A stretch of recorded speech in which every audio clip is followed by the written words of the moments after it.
Ciao Giovanni, benvenuto. Ciao, grazie. Giovanni, hai giocato a Genoa, a Firenze, a Cagliari, a Verona, tutte città che vivono il calcio con passione, così come a Napoli. Ecco, quanto ha contato questo nella tua scelta e anche la città in generale, se c'eri magari già stato, cosa ti aspetti appunto dalla vita proprio qui a Napoli?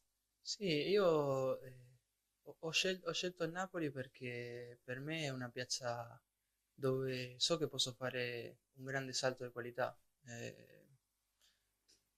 A me piace la tifoseria così calda, no? Si dice.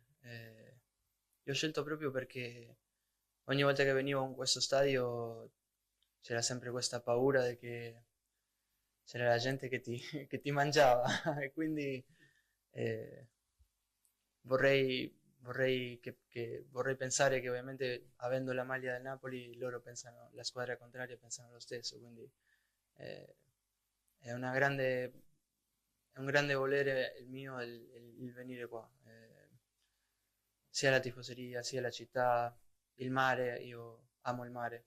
Eh, Sono tante cose che a me mi fanno sentire un po' a casa, no? Perché anche la città è un po'. Mi fa sentire in Argentina, diciamo. Tutti parlano di Maradona, di Diego, tanti li parlo in argentino e lo capiscono subito, quindi mi rispondono anche in argentino, quindi mi sento un po' come a casa.